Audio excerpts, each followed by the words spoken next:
just don't know where I can go. Sun's getting low, winter is a-coming fast, and colder than the last. Pity for me, cold as can be, when breezes blow with ice and snow. No wonder then I sing time and again. Welcome to Sparky on Ice, the coldest podcast on the internet. Today is May 31st, 2019, and I've been on ice for 136 days. Welcome back to Sparky on Ice. I hope you guys had a nice 2 weeks. It's been a frustrating 2 weeks here on station, and I'll get into that in just a few minutes. Want to apologize for being a day late. We had some technical issues yesterday, which made this a little harder to put out because we had so much going on. So, I wanted to get into parts of the station activities lately. Last time we talked about the internet issues that we had and how annoying those were. And if you thought those were bad, well, it's about to get a lot worse. Not too long, in fact, the day after I released the last show, we had a serious leak in our, what we call the waste heat lines. And that is what we use for primary heating in the buildings and to heat up our seawater intake so that we can produce fresh water. I think I need to go into a little bit of how this works. So on station, we generate our power with 4 very large diesel generators. 2 are running at a time, so they always have backups. And we use the cooling from those generators, which is a glycol derivative, propylene glycol, I think it's called. It's relatively safe.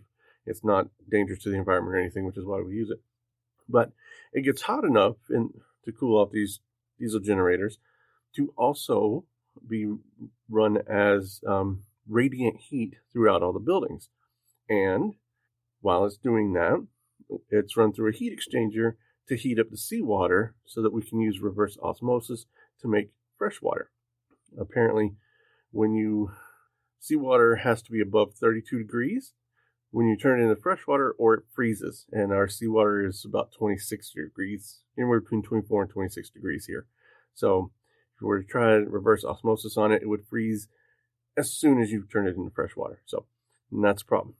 So what happened was they were doing some repairs on the wastewater heat line, and it got cold. Well, this line is made of metal pipe with expansion joints made of rubber.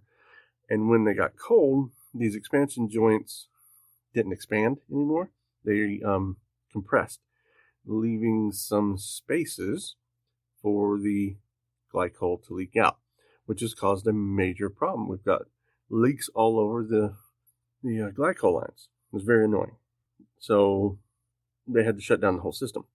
Now we have a bigger, at this point, this is Saturday going into Sunday.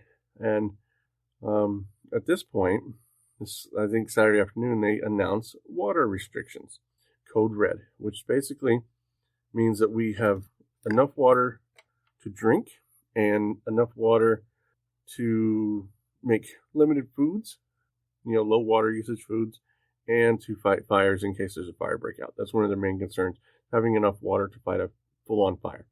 So, and that's at least 100,000 gallons, and they like us to have 150,000 gallons or more for general usage. Apparently, under full steam, our reverse osmosis water plant can make 40,000 gallons in a day.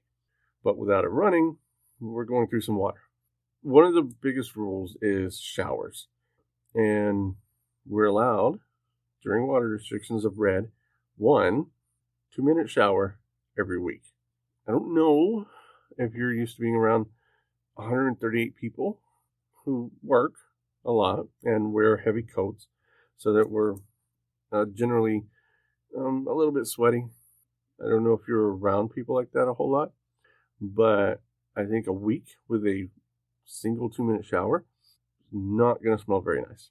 Now, the good news is they had come up with a solution where they would run the wastewater heat inside the water treatment plant only, and they turned off all the external pipes. And they were able to start producing water again. So 2 days later, they had enough water to get us off of water restrictions, and things were mostly back to normal, except for we still have all these leaks in our waste heat line. So the suggestion was we drain down the waste heat line, and fix them. Or we charge it back up with full heat and allow the expansion joints to expand and seal up the leaks and fix whatever is still leaking at that point.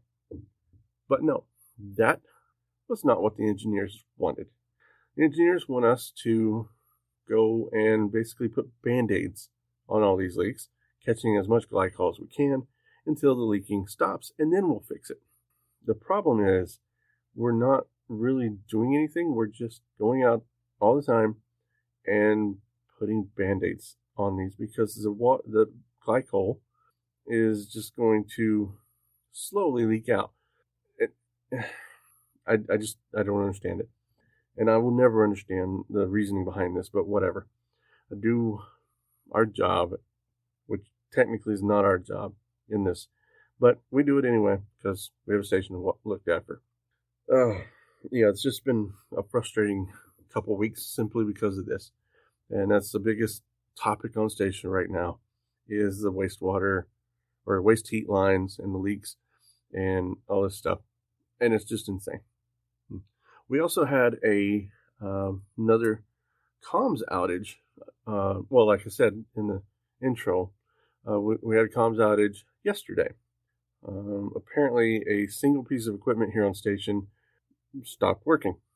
It was very frustrating because we wake up and, just go straight to my shop, get on the computer. Now, guess what? No computer, no email, no phone, no work orders, no nothing. Very frustrating. And I'm like, okay, I haven't talked to anybody today. What is going on? Luckily, I had it up and running by, mid-afternoon, I think. And everything was all good again. They've assured us that this piece of equipment is not going to fail again. Yeah, okay, this is McMurdo Station. Everything fails a lot. So we'll see how it goes. Maybe we can keep this going for a while, but we've been told to prepare by paying bills ahead of time, setting up people back home who can, pay your bills for you or, stuff like that. I've done all that. It's all good. I'm covered there. The weather, however, has been rather interesting. Some days it's super cold, like -20 Fahrenheit. But lately, it's been, I guess, balmy is the word for it. 14 degrees Fahrenheit, 20 degrees Fahrenheit. And it's kind of frustrating because, I expect it to be really cold here. And I'm wearing all this cold weather gear, but I'm not getting the cold weather, It's just, so I'm constantly switching out my coats because one day it's super cold and I got to wear Big Red, and another day it's 20 degrees and all I got to do is wear my Carhartt, and it's like really hard to keep up. And that includes my different boots that I wear for different days. And depending on weather is what I wear.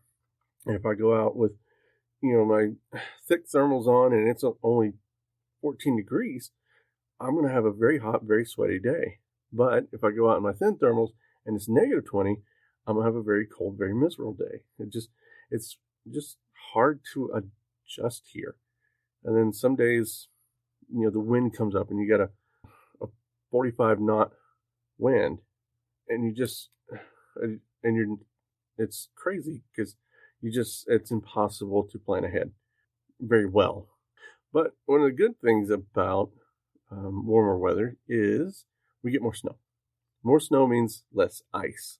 Ice is my arch nemesis. If you listen to any of my first 5 or 6 episodes, I talked a little bit about my knee surgery and stuff like that. So I like to stay off the ice. The snow helps with that. It gives me a little grip. So and it looks really nice. And when the entire ground is covered in snow, it reflects that light back up. So it feels a little brighter here. So that's a plus. So another interesting thing that is happening this week is they are carpet cleaning the galley carpets, which has caused a bit of a confusion in the galley. I look at the galley seating as something like high school. You have your different places where people sit, and you have your different little cliques, just like in high school. So we've got like the Knights of the Round Table, because we have round tables, and they've taken this name upon themselves. I'm not sure why, but they have. And they always sit at the same table in the same spots every day. I mean, and that's fine, whatever.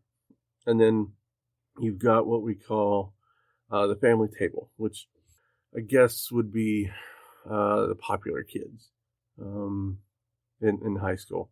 Not necessarily the jocks, but the smart, popular kids. And then we have what I consider I guess would be the jock table, which is kind of like the mechanics and the heavy equipment operators, and they all sit together. And then you have what I've been calling the AV department, or the AV club. It's basically the semi-geeks on station. So that's interesting. And then we also have the science club, which is literally the scientists on station. They sit at the same table every day in the same configuration. It's really interesting the way cliques have formed here. I myself abhor cliques, and I try not to become part of a clique. So I sit with a group of folks. I guess we're outsiders, not necessarily.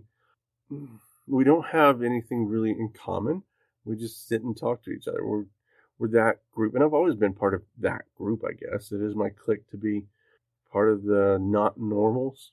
I don't know how to put it, but I get to sit with some people, and we get to sit and laugh and talk for a while during lunch or dinner, and it's just fun. Keeps us from going insane down here. But as I was saying, when they were doing the carpet cleaning, they closed off sections, so everybody was confused, and all these cliques had to break up or find a different table, and it was just kind of funny to watch people trying to figure out where to sit and who to sit with, because everything was all screwed up. So it was just interesting. I just liked watching it. And it's time for some Antarctic history. This episode, we're going to talk about the heroic age of Antarctic exploration. And there's so much information on this period of time that I'm going to start with a broad overview of kind of what happened during the historic age, the different explorations that went on. And then in later episodes, we're going to dig into those explorations in more detail, because they're very, very interesting. So with that, let's go into a broad overview. The historic age of Antarctic exploration was an era which began in into the 19th century, ended after the First World War and the Shackleton-Rowett expedition of 1921 through 1922, and is often cited by historians as the dividing line between the heroic and mechanical ages. That'll be interesting when we get into that, because we get to talk about deep freeze. It's a whole different subject. During the heroic age of the Antarctic continent became the focus of international efforts that resulted in intensive scientific and geographical exploration, in which 17 major Antarctic expeditions were launched from 10 countries.